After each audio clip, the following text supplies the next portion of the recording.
Being an architect एक बार design phase खत्म होता है ना, तो स्टार्ट होता है हमारा कंस्ट्रक्शन फेज। कंस्ट्रक्शन फेज में हमें करनी पड़ती है साइट विजिट। साइट विजिट में आपको जाके देखना होता है कि साइट पर चाय मिला कि नहीं मिला 4 बार लेबरों को। उसके बाद कॉन्ट्रैक्टर जो है वो पानी रख रहा है या नहीं रख रहा, हेलमेट पहन रहा है या नहीं पहन रहे लेबर जो है। उसके बाद उनके लिए वॉशरूम बना या नहीं बना। क्या ये सब काम होता है? नहीं ना। सुन के वियर्ड लगा ना? क्यों? क्योंकि यही मोस्टली आर्किटेक्ट जो है वो करते हैं कि वो अपनी चीजों को डॉक्यूमेंट नहीं करते। आपको पता है आप एक प्रोफेशनल फील्ड में हो, you know you are act like a professional, work like a professional, then why not record like a professional? आप डॉक्यूमेंट को प्रोफेशनल रिकॉर्ड क्यों नहीं करते? आप क्यों नहीं बताते? जैसे कि अभी मैंने लास्ट वीडियो अगर आपने मेरी नहीं देखी तो उसको जाके जरूर देखिएगा, जहां पे मैंने मेन एग्रीमेंट बनाना सिखाया है।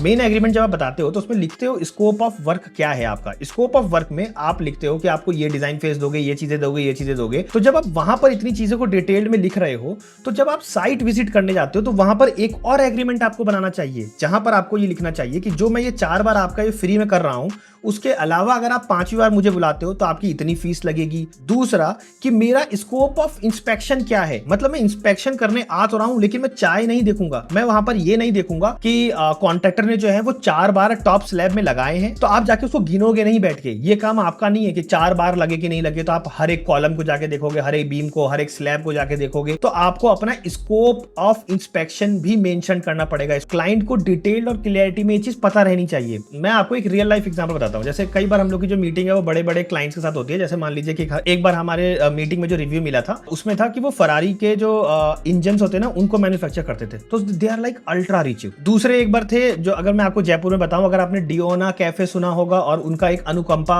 होटल है, उसी के नीचे अनुकंपा होटल है, उसी के ऊपर डिओना है, तो उसके क्लाइंट थे वो, है ना, मतलब वो मेन ओनर थे ना, तो उनसे हमारी मीटिंग चल रही थी। तो हमें मेजर मैं आपको बता रहा हूँ, ऐसे तो बहुत सारे क्लाइंट हैं, तो उनका अक्सर क्या होता है कि आर्किटेक्ट्स ना डॉक्यूमेंट नहीं करते अपनी चीजों को। आर्किटेक्ट अपना रोल डिफाइन नहीं करते। हमें लगता है कि हर काम आर्किटेक्ट का है, और जब कोई काम बिगड़ जाता है ना उसके बाद आर्किटेक्ट कहते हैं ये काम हमारा नहीं, कॉन्ट्रैक्टर का था। अब क्लाइंट का तो डायरेक्ट इन्वॉल्व हमसे है, तो वो तो हमसे उम्मीद कर रहा है, लेकिन क्या हमारा फर्ज नहीं बनता कि हम उनको ये बताएं कि हमारा स्कोप ऑफ वर्क क्या है? इसीलिए मैंने आपको बोला कि आप act like a professional, work like a professional, then why not record documents like a professional. तो इसीलिए आपको वही करना जरूरी है। तो यहीं पर आता है हमारा agreement, site visit and monitoring agreement.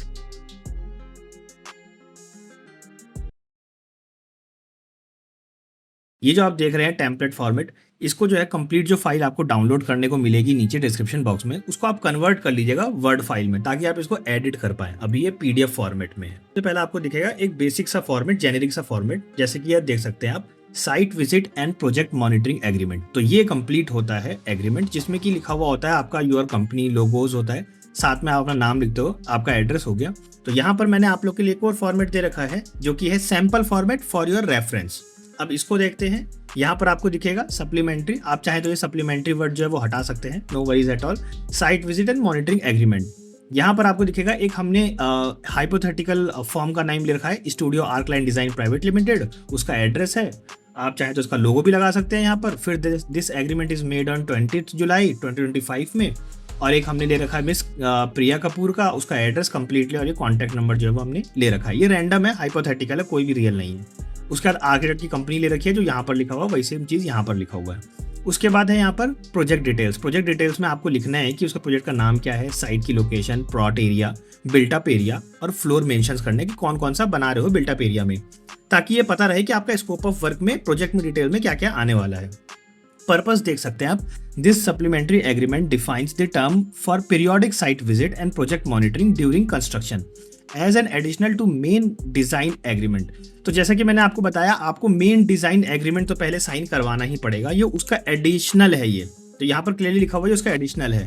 तो आप ये जो मेन एग्रीमेंट है ना, वो आप मेरे इस वाली वीडियो से देख के डाउनलोड कर सकते हैं। ये है हमारा project agreement for architect and interior designers, तो इसको आप जरूर से एक बार गो थ्रू कीजिएगा। इसमें हमारा मेन एग्रीमेंट जो है वो आप लोग को देखने को मिल जाएगा। तो चलिए नेक्स्ट बढ़ते हैं। तो ये हमारा पर्पस हो गया। नेक्स्ट पेज पर आते हैं। स्कोप ऑफ सर्विस लिखोगे। देखिए स्कोप ऑफ सर्विस आप वहां पर भी लिखते हो जो आपका मेन एग्रीमेंट है, और यहाँ पर भी लिखते हो। क्यों? क्योंकि जब एक बार आप लीगली फंस जाते हो ना, तो ये दोनों कॉन्ट्रैक्ट ना अलग अलग तरीके से ट्रीट होंगे। ऐसा नहीं होगा कि ये कहा जाएगा कि आपने उसमें लिख रखा था तो इसमें लिखने की जरूरत नहीं पड़ी। नहीं, आपको दोनों जगह अलग अलग, हर कॉन्ट्रैक्ट में आपको अलग अलग डिफाइन करना ही पड़ेगा, क्योंकि उसको इंडिविजुअली ट्रीट किया जाता है कोर्ट के अंदर या कहीं पर भी जब भी आप लीगली फंसते हो तब। उसके बाद यहाँ पर मैंने फीस लिख रखी है, आप देख सकते हैं 8,000 rupees per visit within a Bangalore. मान लीजिए ये फर्म जो है वो बैंगलोर के अंदर है, तो पर विजिट आपका इतना मिलेगा, ठीक है। उसके बाद ट्रैवल जो है वो उसी के अंदर इंक्लूडेड होगा। अगर मान लीजिए कई बार क्या होता है ना कि आपका जो साइट है वो कहीं और होती है, जैसे मान लीजिए मेरी साइट जो है बैंगलोर में है, लेकिन क्लाइंट जो है ना वो न्यू दिल्ली का है, तो क्लाइंट से हमें मिलने के लिए न्यू दिल्ली जाना पड़ता है, ताकि उससे हम अपॉइंटमेंट लेते हैं फिर मिलने जाते हैं। तब हम उस केस में आप चार्जेस यहाँ पर अलग मेंशन करोगे कि 8,000 विद इन अ सिटी अगर आप आते हो बैंगलोर में। अदरवाइज मेरे को अगर जाना है न्यू दिल्ली की तरफ तो फिर मैं उसके अलग चार्जेस जो है वो लूंगा, वो भी आपको डिफाइन करना पड़ेगा आप कितना लोगे। उसके बाद आता है कंडीशन एंड लिमिटेशंस। क्या होना चाहिए? Site must be safe and accessible, contractor must be present for discussion. मतलब कि आप तभी जाओगे जब कॉन्ट्रैक्टर वहां पर होगा, साइट सेफ होगी, आर्किटेक्ट कोई भी लायबल नहीं है डेली सुपरविजन का। देखिए ये है आपकी लिमिटेशंस, ठीक है, कि आप डेली सुपरवाइज नहीं करने वाले। Design copyright remain with studio arc, मतलब आपकी कंपनी के कॉपीराइट रहेगा वो अंटिल फुल पेमेंट, है ना। मतलब उसको कोई दूसरा यूज नहीं कर सकता, कॉन्ट्रैक्टर लेके किसी दूसरी साइट पर नहीं बना सकता कि जो हमारे पास है हम आपका बना देते हैं। तो कॉन्ट्रैक्टर भी एज एन आर्किटेक्ट एक्ट कर सकता है किसी थर्ड क्लाइंट के लिए, तो वो भी नहीं कर सकता क्योंकि आप उसको कॉपीराइट क्लेम डाल सकते हो। अब बात करते हैं कि ये तो हो गया जब आप साइट पे मतलब जाने से पहले साइन करवाते हो, लेकिन जब साइट पे जाते हो तब क्या लेके जाते हैं, तो उस पर बात कर लेते हैं। तो यहाँ पर आपको दिखेगा टेम्पलेट चेकलिस्ट फॉर साइट। अब इसके मैंने आपको 3 फॉर्मेट प्रोवाइड किए हैं, जिसमें से पहला फॉर्मेट है ये। आप चाहे तो इनमें से कोई सा भी फॉर्मेट जो है वो ले सकते हो, कोई दिक्कत वाली बात नहीं है, ठीक है। या फिर थोड़ा सा मिक्स एंड मैच भी कर सकते हो, उसमें भी कोई इशू नहीं है।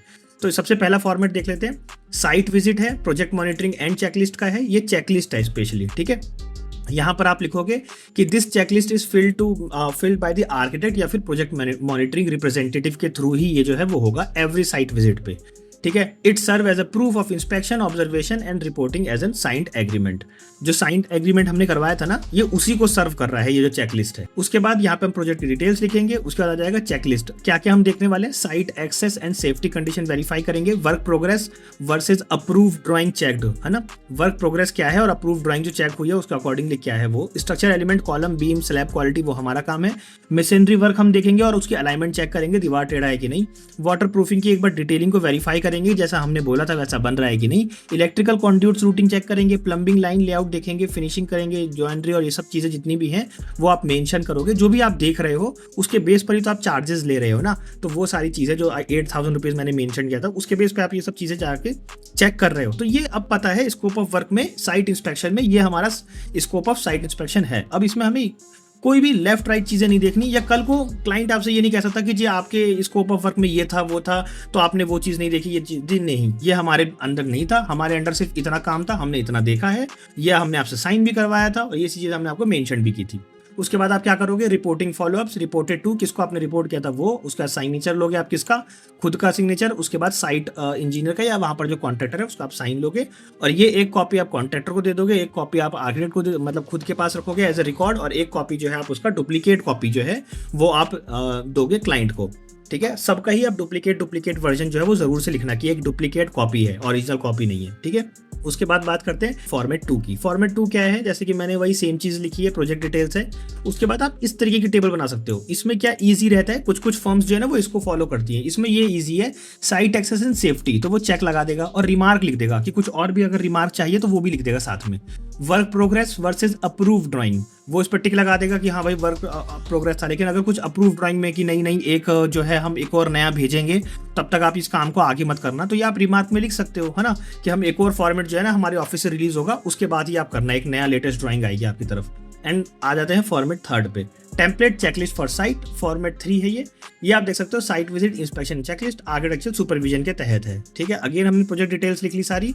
उसके बाद आप इस तरीके से भी कर सकते हो, latest good for construction drawing available on site, yes या फिर नहीं, तो यस, है ना। अगर कुछ भी नहीं है, कोई भी वो नहीं है, यहाँ पर भी कुछ आपने देखा ही नहीं है, तब आप NA करोगे, है ना, कि मतलब मान लीजिए कि अभी इस स्टेज की बारी ही नहीं आई तो आप NA करके चले जाओगे। रिमार्क लिखना है, रिमार्क लिख लो। तो ये सारी चीजें आप कर सकते हो। तो ये टोटल 3 फॉर्मेट है, लेकिन मेन फॉर्मेट जो है वो ये आपका सबसे पहला जो फॉर्मेट था वो ये है कि site visiting project monitoring agreement. ये पर्टिकुलर एक एग्रीमेंट है जो कि पहले आप क्लाइंट से साइन करवाते हो।